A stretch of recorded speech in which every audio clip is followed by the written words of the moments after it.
This is the day that the Lord has made, and we will rejoice and be glad in it. Welcome to our live streaming. Today we are going to study something that has a great deal of relevance to all of us. Ang pamagat po nito ay, nilagyan ko po ng pamagat na avoiding instant solution. Avoiding instant solution. O kaya naman ay avoiding quick fix. So, babasahin natin ng isang bagay na kung saan ay pinakamahal na isang mangkok na soup. Alam po ba ninyo kung ano ang pinakamahal na soup na natala sa buong mundo? Makikita natin. Ito ay na-record. Hindi po na-record sa Guinness Book. Pero na-record po sa banal na kasulatan. Kung pupunta ho tayo sa isang mamahaling Chinese restaurant o kaya naman ay mga 5-star restaurant at mag-order tayo ng soup, yung mamahalin. Kumbaga sa 2 bowl pa lang ng soup na orderin mo ay mabubusog ka na. Di po ba? Tayo mabubusog na at magbabayad ka ng mahal. Kasi mga class na restaurant yan. Pero kung gusto mo rin lang naman mabusog, pwede rin naman doon sa mga hindi mamahalin pero masarap naman ang pagkain, di ba? Na hindi mo naman babayaran yung buong buffet. Kundi konting halaga pero masarap ang lasa, mabubusog ka na. Di po ba? Pero walang-wala yan. I-compare natin doon sa price o sa binayaran ni Esau na isang bowl ng soup sa kanyang kapatid na si Jacob. So, buksan natin ang ating mga Biblia. Ano po? Doon sa Genesis. Okay? Una sa lahat, ilabas mo natin ang ating mga Biblia at buksan natin sa Genesis 25. Alam po ninyo, kailangan ho nating maglabas ng Biblia dito kasi hindi ko ho inilagay ang mga verses dyan. So, para malaman natin kung talaga bang nagbabasa tayo ng Biblia o nagtitiwala na lamang tayo sa PowerPoint. Sana lahat po tayo ay maglabas ng Biblia at basahin talaga natin. Sa akin po ay English po yung babasahin ko. Genesis chapter 25. So, beginning verse 19 kasi ito yung background ng ating pag-aaralan. Beginning verse 19 hanggang 26 muna dahil ito po yung background ng babasahin natin patungkol po dito sa magkapatid na si Esau at saka si Jacob. So verse 19, this is the account of Abraham's son, Isaac. Abraham became the father of Isaac, and Isaac was 40 years old when he married Rebekah, daughter of Bethuel, the Aramean, from Paddan Aram, and sister of Laban, the Aramean. Isaac prayed to the Lord on behalf of his wife because she was barren.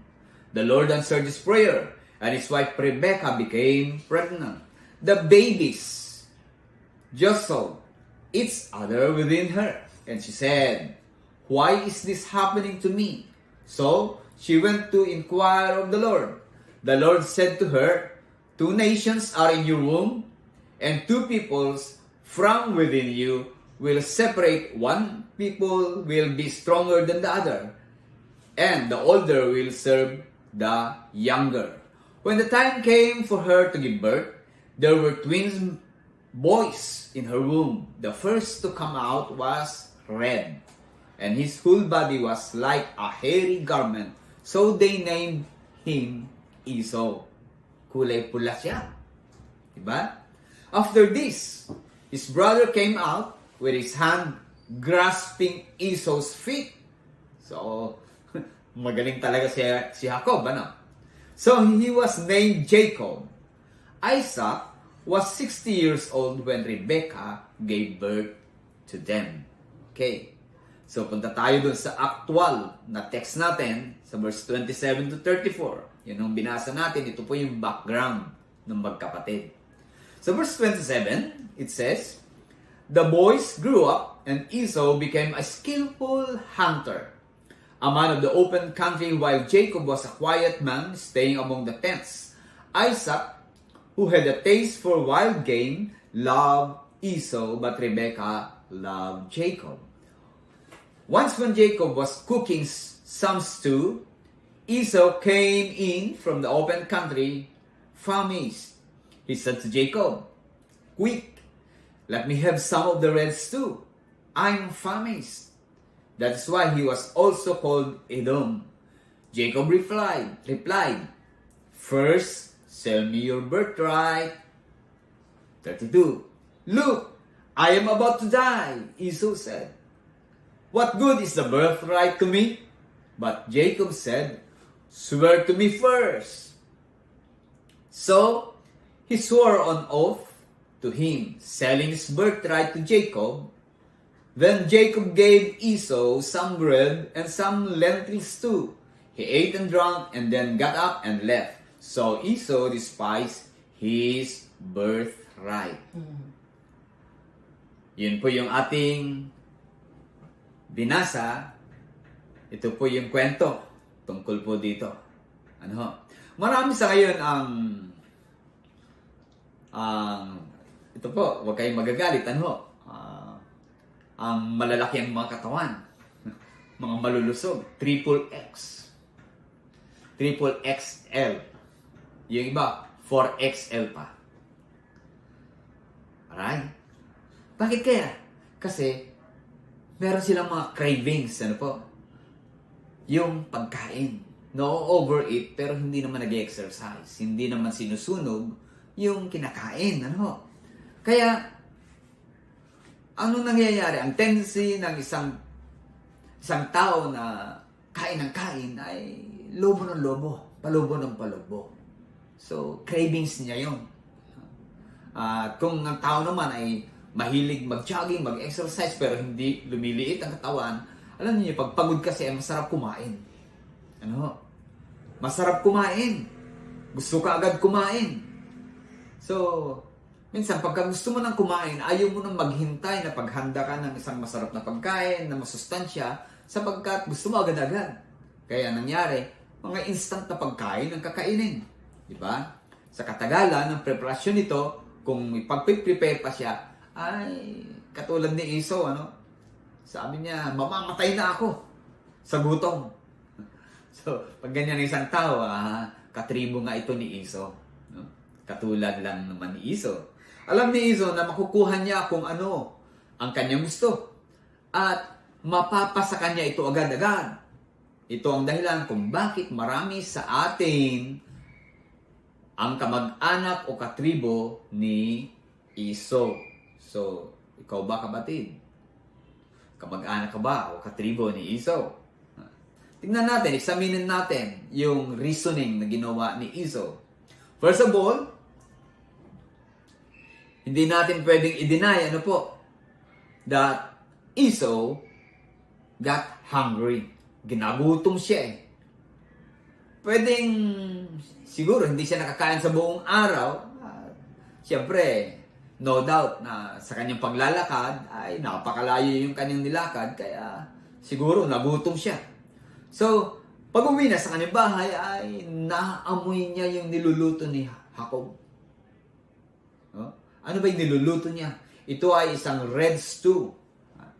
Wow! Kulay pula din. Dahil si Esau ay pula. Mahilig siya sa pula. And it smelled mighty tasty. So, parang naglalaway na siya sa sarap, Sa amoy pa lang, So, makikita natin dito, yung soup na ginagawa niya ay, it is made of lentils or red beans. And it was reddish in color. So, hayaan muna natin itong bagay nito. Tingnan naman natin si Jacob, yung kanyang pagiging greedy. Yung greedy nature niya. Bakit greedy? Aba, kita ko dito eh. Kasi gusto niya yung birthright ni Esau. Tuso talaga itong si Jacob, ano?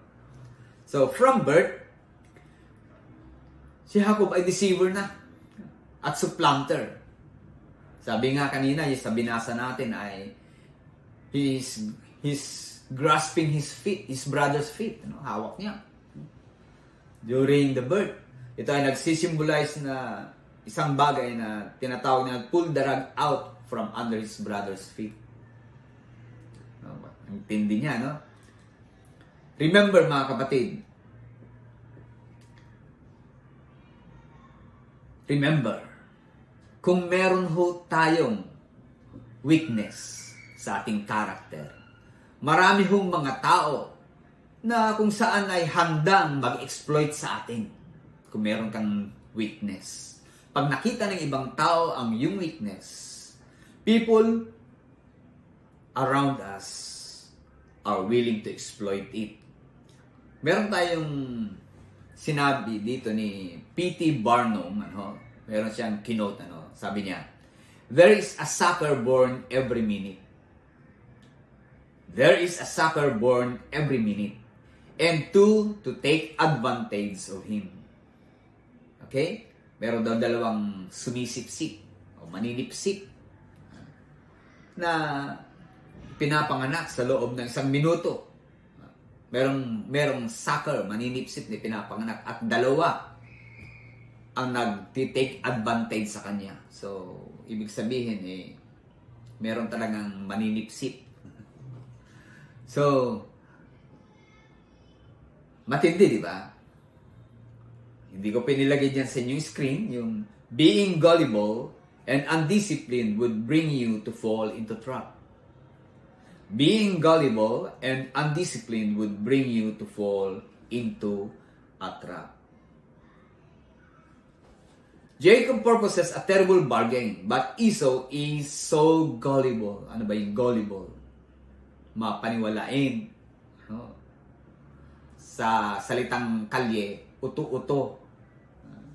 Nagpapaloko, naloloko. He is gullible and undisciplined that he falls for it. So sabi ko nga kanina, being gullible and undisciplined would bring you to fall into a trap. Anong sabi ni Esau? Look, I am about to die. What good is my birthright to me? Sabi sa verse 32.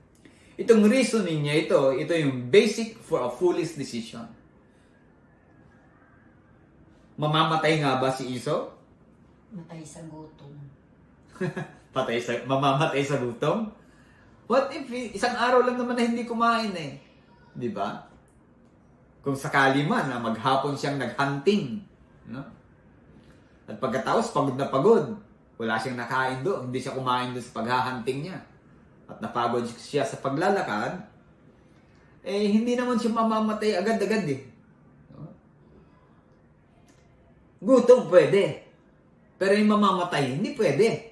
Hindi maaari. Di ba? Hindi naman siya mamamatay dun eh. Yung iba nga, 3 araw na hindi kumain eh. Hindi namamatay. Di ba? So, makita natin dito. Makita natin na kung saan ganito rin ang ginagawa ng kaaway, sa atin. Tuso ang kaaway. Pero before that, isipin natin mabuti. Meron akong tanong para sa inyong lahat. Okay.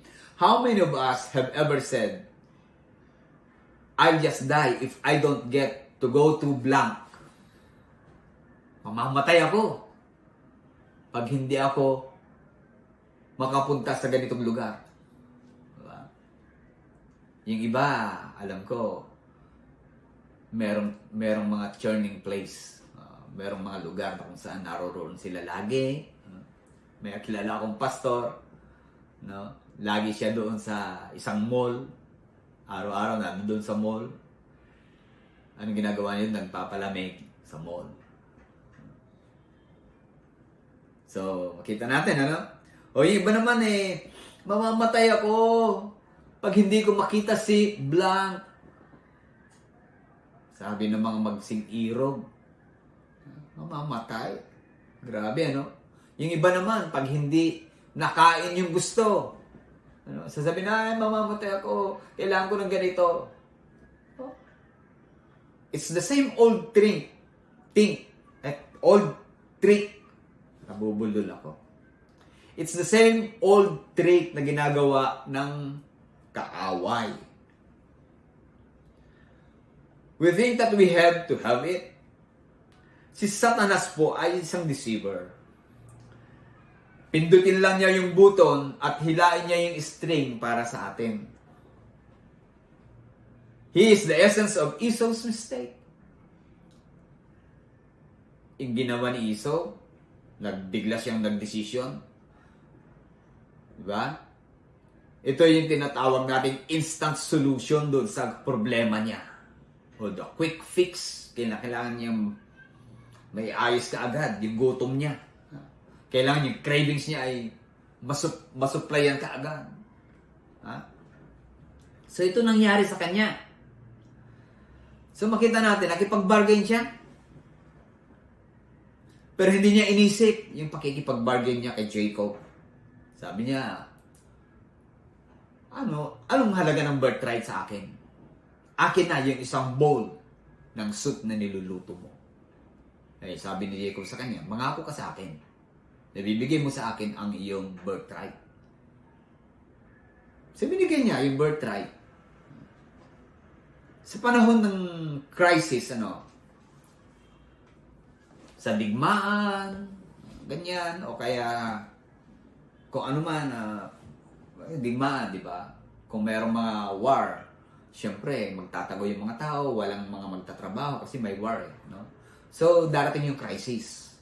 At maraming mga tao ang nakikipag-trade in. Itinitrade nila yung mga valuables nila sa isang pagkain o anumang mga bagay, So, ganyan.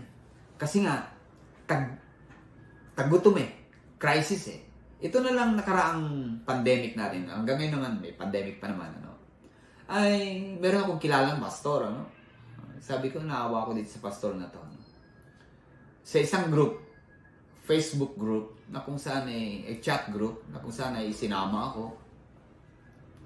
At nakita ko dito na napansin ko, may mga paanunsyo siya doon na binebenta yung ganon, yung ganito, yung ganyan. Kasi wala nang pambili ng gatas yung kanyang anak, wala nang pambili ng diaper.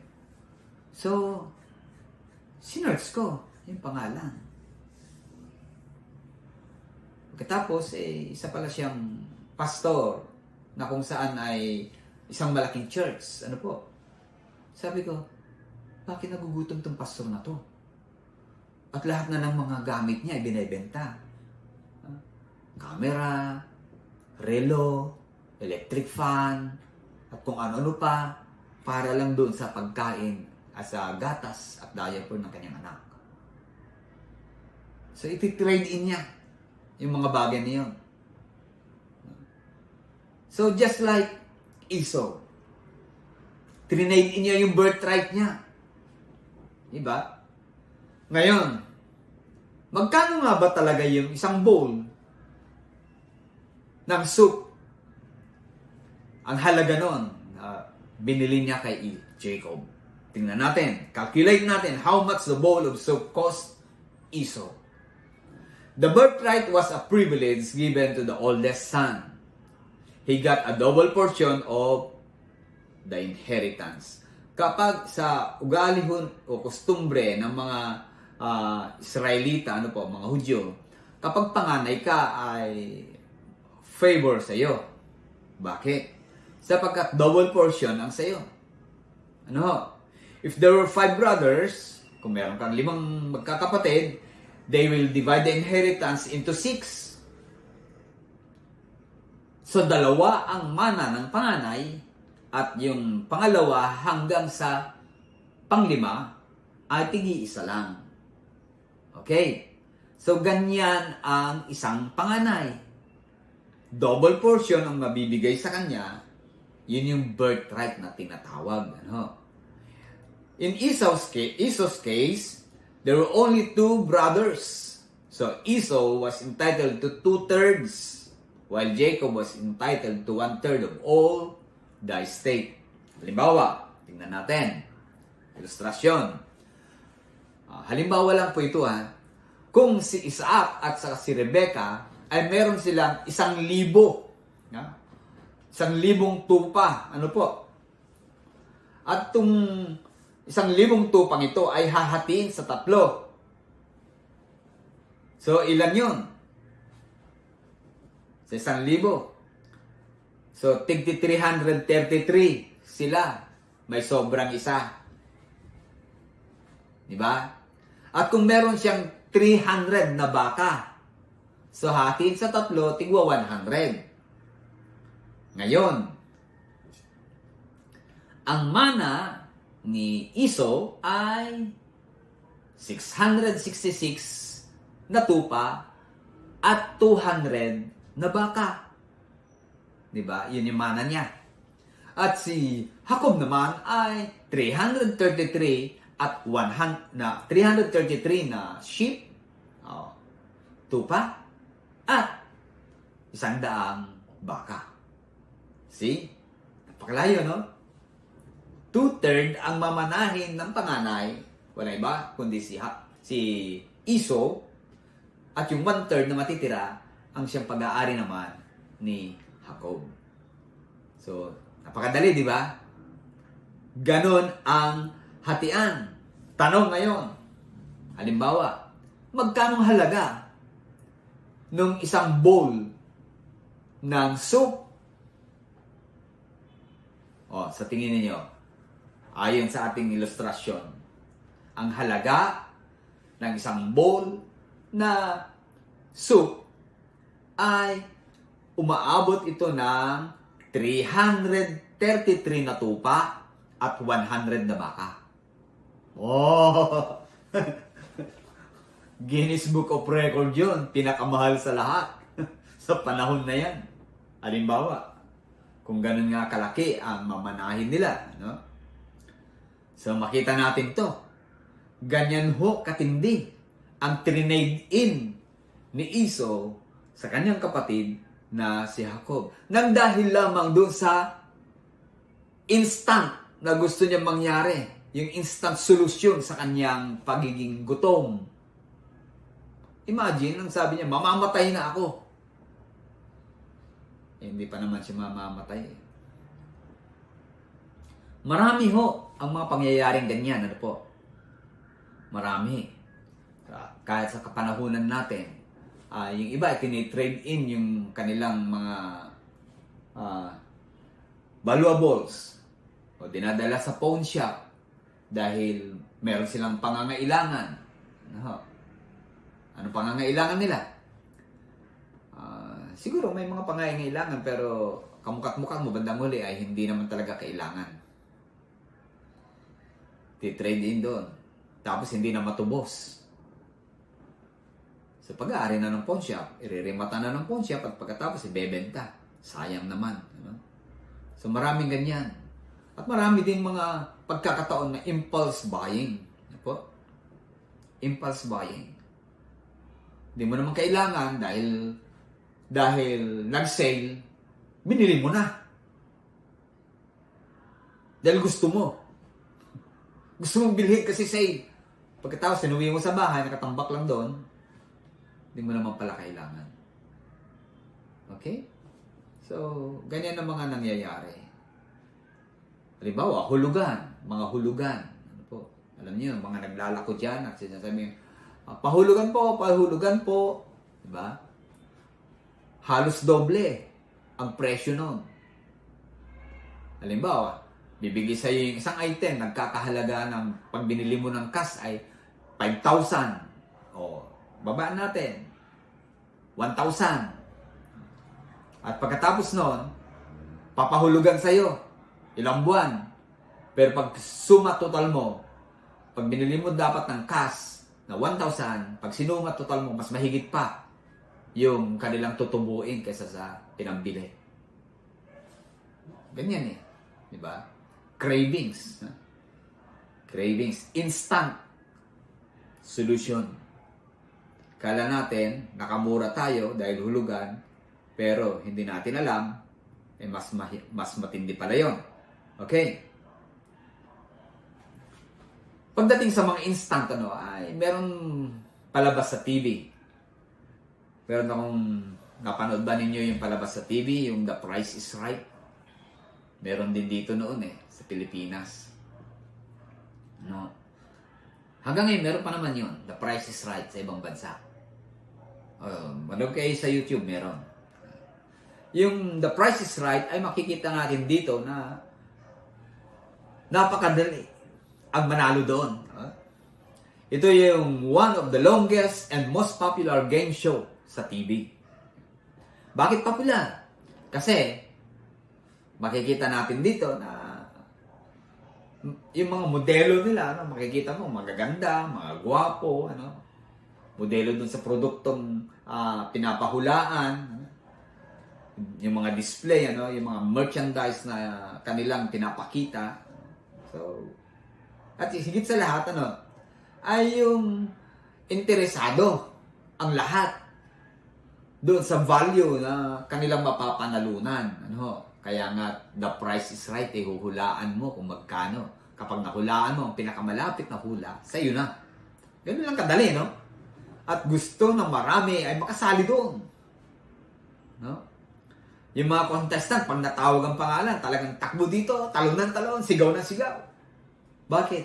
Kasi, ang isip nila, mananalo sila doon sa gagawin yun.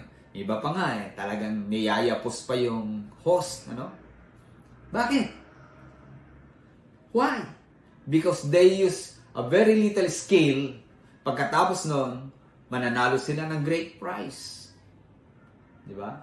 Just a little skill. Hulaan mo lang. Tapos mananalo ka na ng napakalaking prize. The price is right.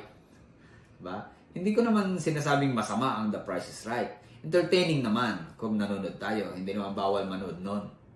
Kaya lang, kung ang cravings mo ay yun, ay, ayun ko kapatid, quick solution na yun. No? So, hindi lang yun, mga kapatid. Ano pa? Gambling. No? Bakit gambling is popular? Kasi, simple. No? Simple lang. Madali. Pag nanalo ka, yayaman ka. Yan yung madaling gawin, di ba? Pero, hindi mo ba alam na napakahirap po yung bagay na yan? Napakahirap. Pag nahook ka dyan, delikado. Okay.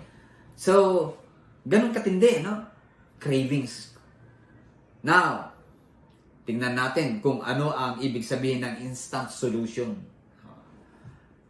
Definition ng instant solution. Okay. An instant solution is an activity even if it is legitimate that seeks to avoid a real solution to a problem or discomfort. Ulitin ko. An instant solution is an activity even if it is legitimate that seeks to avoid a real solution to a problem or discomfort. Instant solution. Ito yung bilisan. At ina-avoid niya yung tunay na solusyon. Okay? Maraming mga tao naghahanap ng madaling pagkakitaan, madaling malusutan ang mga bagay-bagay. Ayaw nating harapin yung katotohanan, yung gagawin natin, tatrabahuin natin hanggang sa ito ay mapalago natin. Ayaw nating mahirapan tayo. Yan ang mga ayaw ng mga tao. Gusto madalian yung hindi na nahihirapan. So, tingnan natin. Ano ba yung mga tinatawag nating mga instant solution or quick solution?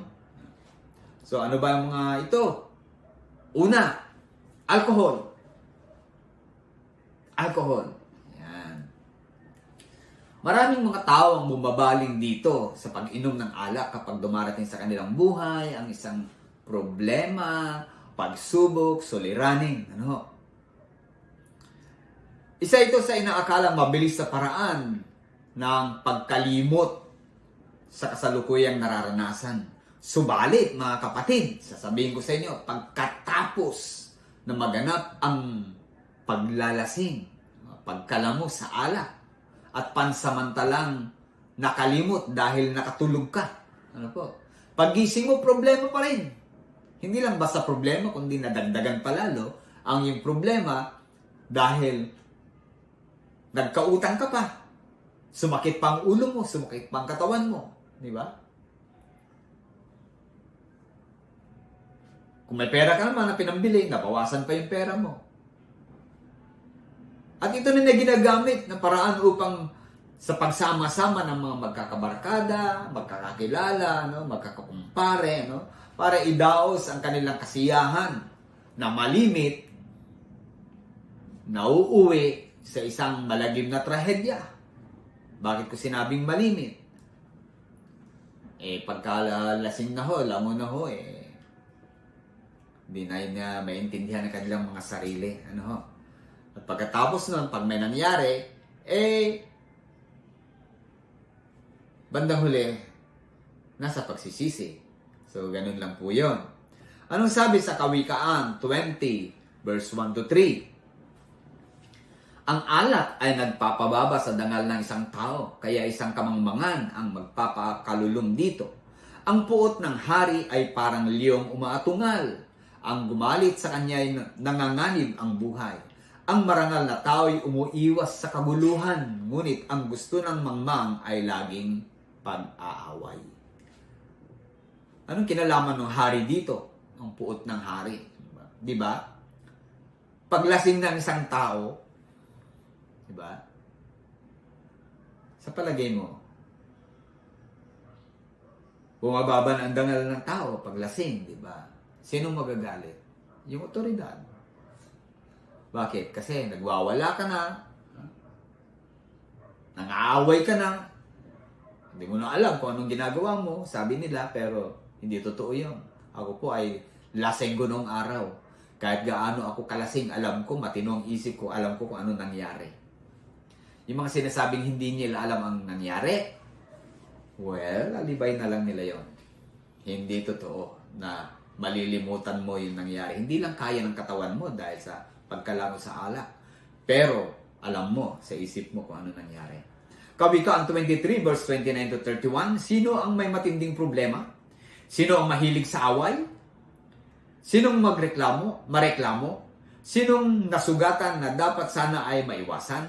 At sino ang may mga matang namumula? Sino pa kundi ang mga lasenggong sugapa sa iba't ibang klase ng alak? Huwag kang matakam sa alak na napakagandang tingnan sa isang baso at tila masarap. Kawikaan 23, verse 29 to 31. So, tama ba ang sinasabi dito? Tama po. Diba? Mapanlin lang ang alak, mga kapatid. Pangangakuan ka ng isang satisfaction. Ano? Na kailanman hindi niya kaya itong ibigay. Nakangiti ang alak sa'yo. Pero sa kalaunan, kakagating ka nito at lalamunin ka niya. Yan ang alak. Ang pag-inom o paglalasing ay mapagpanggap na isang mapagkaibigan. Subalit ginagawa niyang hangal at kahihiya ang isang tao sa lipunan. Di po ba? So alak, ito yung isang paraan ng mga tao sa panandaliang pagkalimot. Ito yung quick fix nila sa mga problema nila pero hindi naman naaalis. Ano pa yung iba? Tingnan natin, drugs. The term instant solution or quick fix may best apply to use of drugs. Diba? Maraming mga tao, they seek to avoid reality by taking drugs. These drugs may be legal or illegal. Drugs have their proper place and there is a time to use them to alter reality. Diba? Nakakatulong din ang drugs sa may mga karamdaman.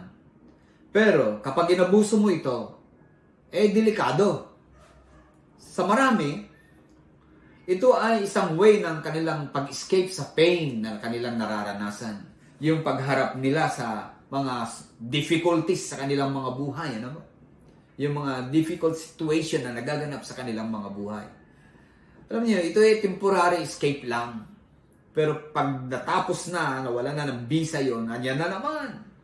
Kaya yung iba, tuloy-tuloy ang kanilang pag-take ng mga drugs na yan.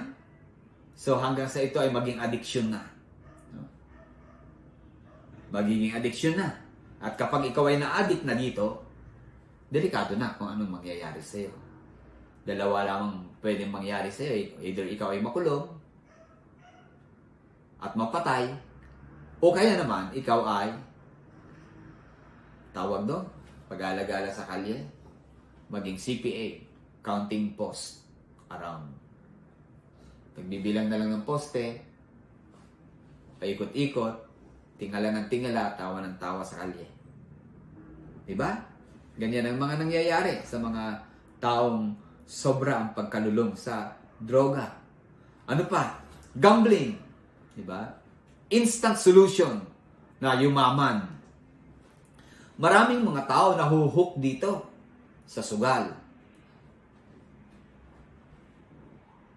Alam niyo, ang pagsusugal ay hindi ito pinagkakakitaan ng mga manunugal. Alam ba ninyo kung ano ang dulot ng sugal? Ang dinudulot lamang ito ay bibigyan kanya ng thrill. Ano? High thrill. Mahay ka sa thrill na ibibigay sa iyo. Ano ba ibig sabihin nun? Diba? Yung excitement mo. Yun ang ginagatungan niya. Alam niyo sa mga casino, ano? Makikita natin dito sa una, kilala nila yung mga pumapasok kasi diyan sa casino eh. 'Di ba? Pag bago ka, papanalunin ka nila para ma-excite ka. Lalo na kung nakikitang may kaya ka, mayaman ka. Isa, dalawa na panalo. Tapos, wala na. So, ando din pa rin yung excitement mo. Alam niyo, sa amin po, diyan sa Lupon, member po kasi ako ng Lupon ng Lower. Marami hong mga naging kaso namin na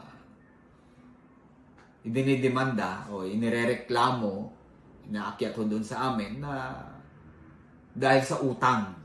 Bakit nagkakautang? Bakit nagkakasanla-sanla yung mga ari-arian nila? O mga bahay, ano ho, na hindi na matubos-tubos. Kasi po, lulong sila sa sugal. Nalalaman namin na sila pala ay lagi doon sa casino. So, ganyan ang sugal. Merong thrill na ibibigay sa'yo. Meron kang pagnanasa na manalo, pero hindi mo alam, walang nananalong manunugal. Ang nananalo lamang dyan ay yung may-ari ng pasugalan. Bakit?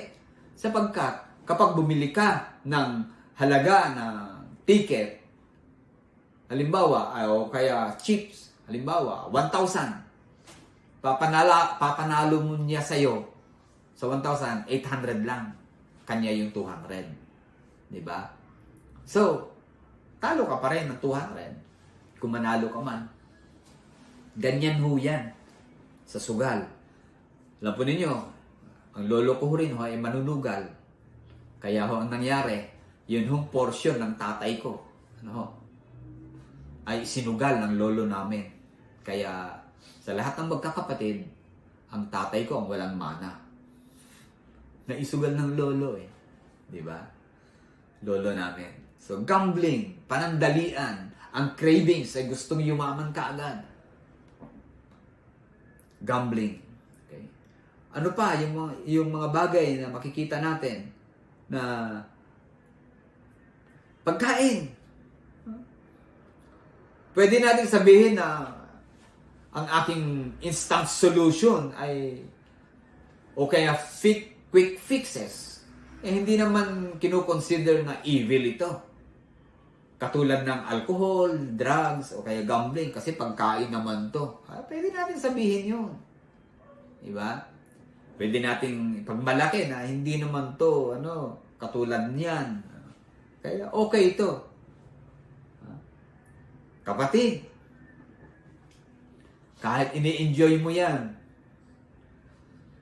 isa pa rin yan na tinatawag nating instant solution o quick fix. Mahirap mong maiwasan ang nakasanayan mong pagkain. Yung iba nga, kahit pinagbabawal na ng doktor, kain pa rin ng kain. Yung iba, sabi, huwag kang kakain ng karne ng baboy dahil pag kumain ka, lalong matitrigger ang high blood mo. Pero hindi maiwasan, kain pa rin ng kain. Sabi, huwag kang kumain ng tsokolate, yung matatamis, dahil ang taas ng sugar. Wala pa rin. Diba? Kain pa rin ng kain. Hindi makatulog pag hindi makakain. Nang gusto niyang kainin. Diba? Why? Parang mamamatay pag hindi niya makain yung gusto niyang kainin. Yan, katribo ka rin ni Iso. Food. Maraming mga tao nagiging obesity. It's because of food. Walang control sa pagkain. Obese. Magiging obese. Next is pornography. Pornography is a cheap substitute for fulfilling human relationship. It is much easier to buy a magazine or log on the website that is to face the fear and difficulty of genuine human interaction. Pornography is built around lies that every person is eager and anxious to participate in cheap sex without any commitment. This is absolutely wrong.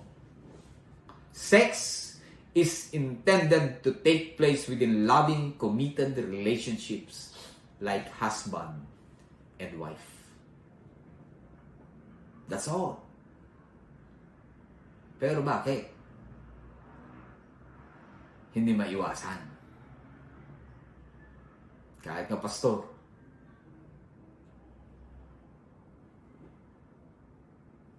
Grabe, no? Panandalian, solusyon. Ano pa? Hindi lang yan. Hindi lang pornography. Shopping. O kaya credit cards. Diba? Katulad din ng drugs, alcohol, gambling o pagkain. Nahahay ka rin pagdating sa shopping. Bakit? Kapag nakita mong sale ngayon sa ganito, ganyan. Magsi-shopping ka na ngayon. Diba? Yung iba, yan lang ang inaabangan. Mga sale. Kung saan-saan. So, bili dito, bili doon dahil sale. Bili, sige, bili. So, ganyan po ang ginagawa nila.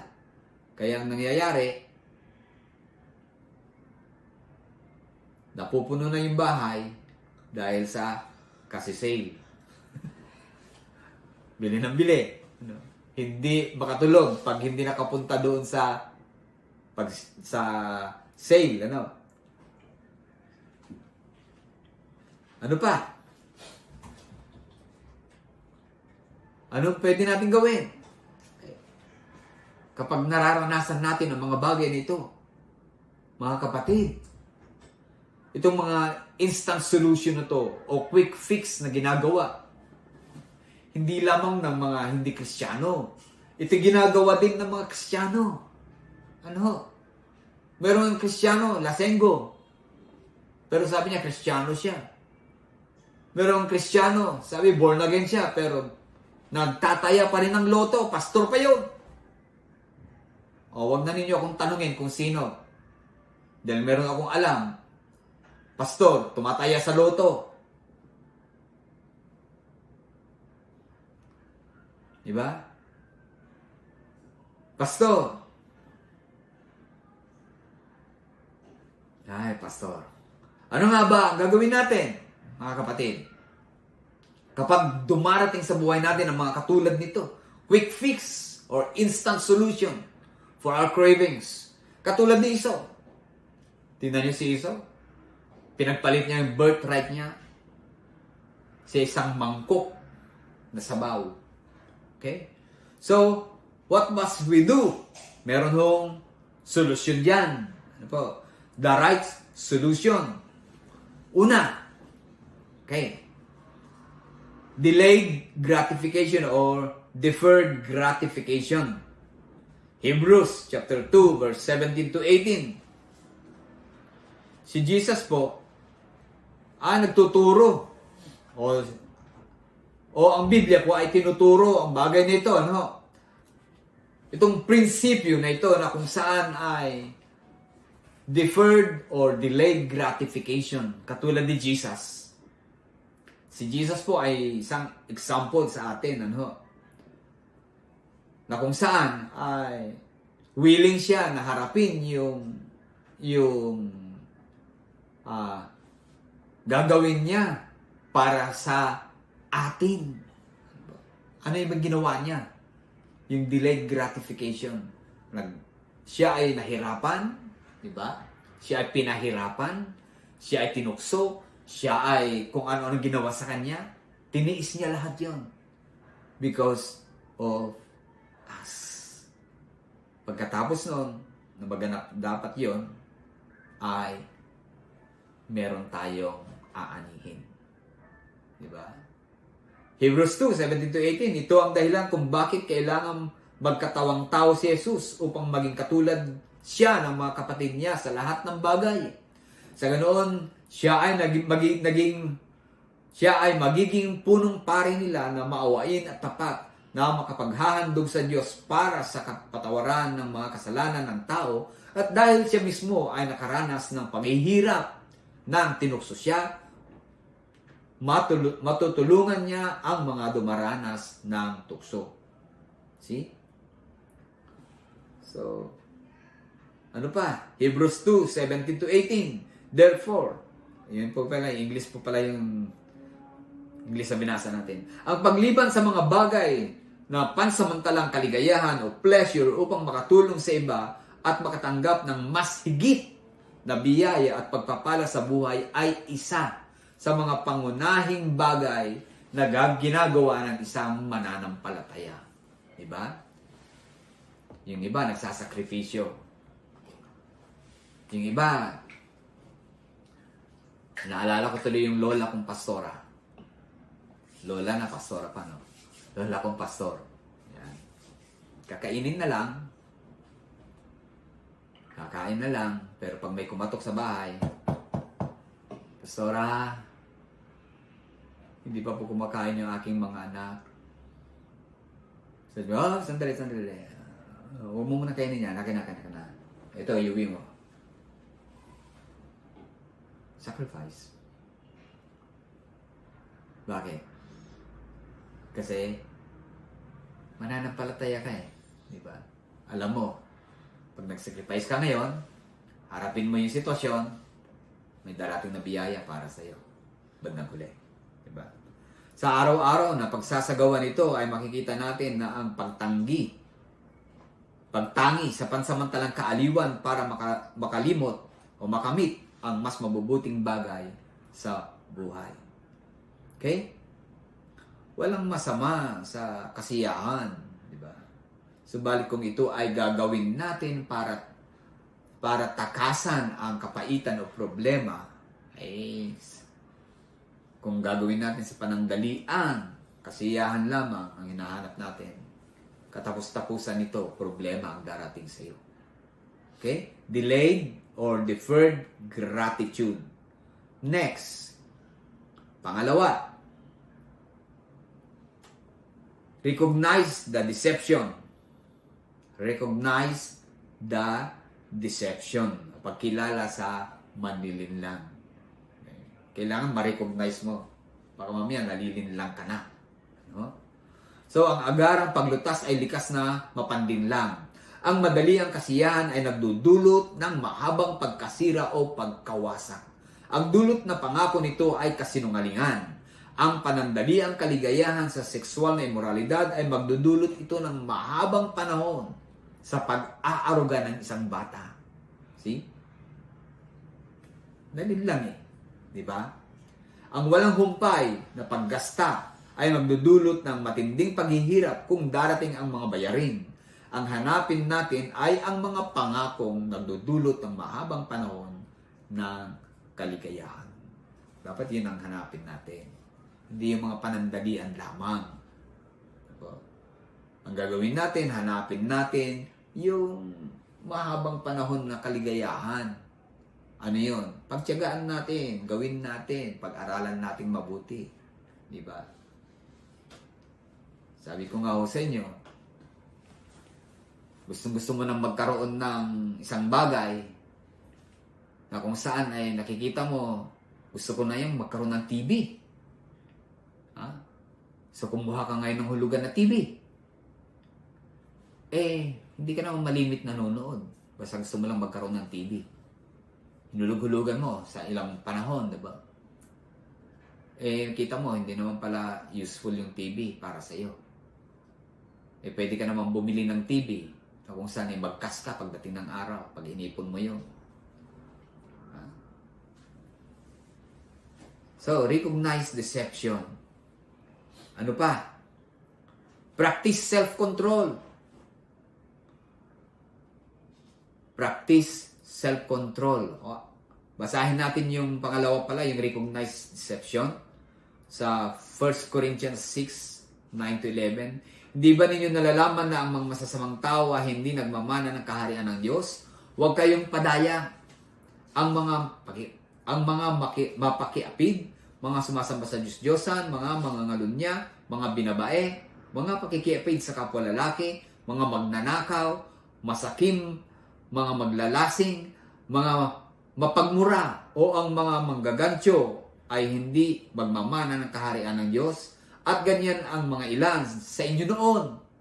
Subalit nahugasan na kayo, ginawa na kayong banal at inaring ganap na kayo sa pangalan ng Panginoong Jesucristo at sa Espiritu ng ating Diyos. So, ganyan tayo noon. Pero kung ganyan ka pa rin hanggang ngayon, kapatid, magsisi ka na. Okay? Pangatlo. Ito tayo sa pangatlo. Practice self-control. Ang pagpipigil sa sarili ay isang katangian ng isang totoong Kristiyano. Pagpipigil sa sarili. Ang self-control o pagpipigil sa sarili ay ibig sabihin nito ay aalagaan natin ang ating sarili kaysa ibang mga bagay-bagay ang siyang kukontrol sa atin. Dapat tayo yung mag-alaga sa sarili natin, hindi yung ibang bagay ang kukontrol sa sarili natin. Katulad halimbawa, kontrolado ka ng iyong kayamanan. Dapat tayo ang kumontrol sa kayamanan. Kontrolado ka ng iba. Diba? Dapat tayo ang mag-control. Mga iba-ibang bagay ang kumukontrol sa atin. Kontrolado tayo ng pagkain. Kontrolado tayo ng mga kung ano-ano, mga damit. Ephesians 5:18. Anong sabi diyan? Ephesians 5:18. Huwag kayong magpakalasing. Bakit kaya? Bakit hindi tayo dapat magpakalasing? Tingnan natin. Dahil nakakasira ito ng maayos na pamumuhay. Sa halip, hayaan ninyong mapuspos kayo ng banal na espiritu. So, self-control.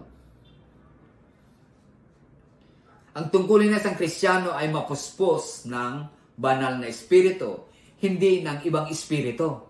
Espiritu ng kung ano-ano. Dapat tayo ay mapuspos ng espiritu ng Panginoon. So, practice self-control. Hindi natin pwedeng sabihin, Lord, pigilan mo ako. Ikaw pumigil sa sarili mo. Diba? Ano pa? Next is be at peace. Yan. Be at peace. Be at peace. Alam niyo mga kapatid, kung hindi tayo komportable sa ilang mga bagay sa ating mga buhay, ano po?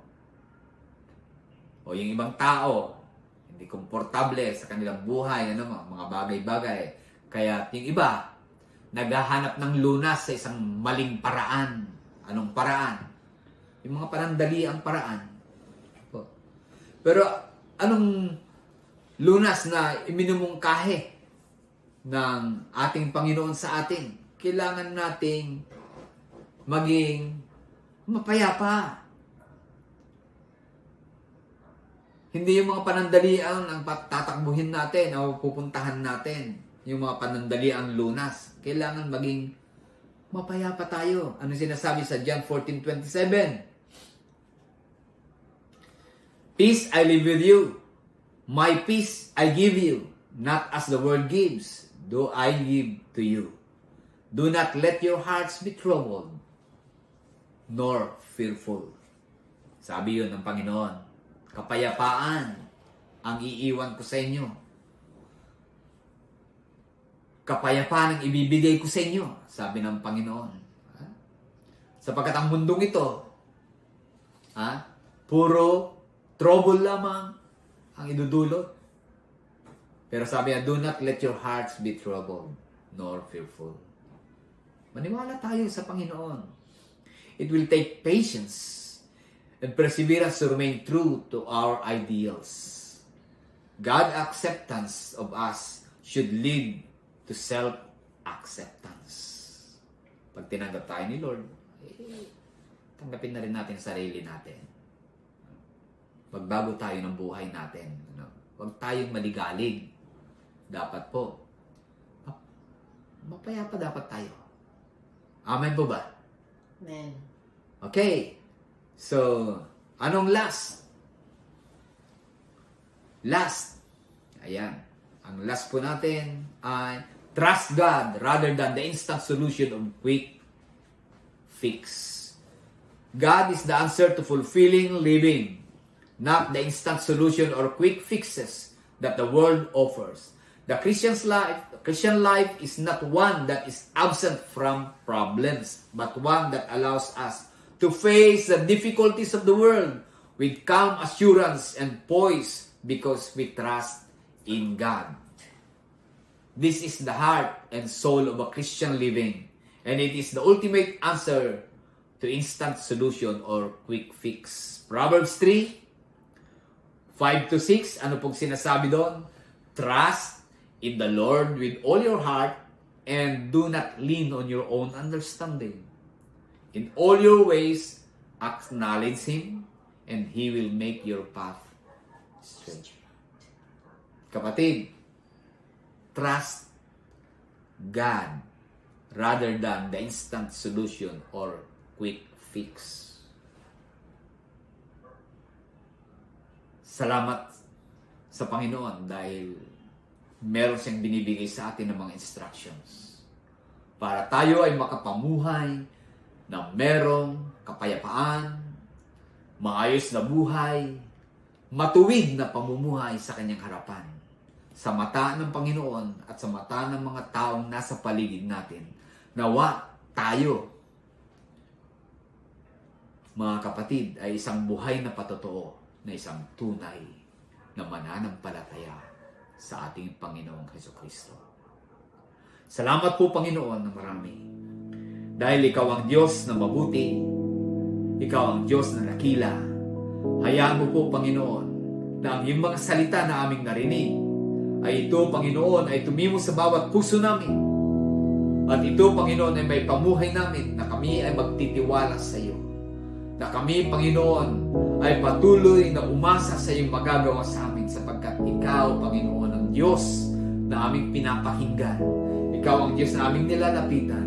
Ikaw ang Diyos na aming pinagkakatiwalaan ng lahat-lahat ng aming buhay. Kaya't maluwalhati ka, Panginoon, sa lahat po ng aming buhay. Sa iyo ang kapurihan, sa iyo ang kalwalhatian, sa pangalan ni Jesus. Amen. Were you blessed with the message today? If so, please like, subscribe, and hit the bell button below for updates. Thank you for watching and see you next streaming.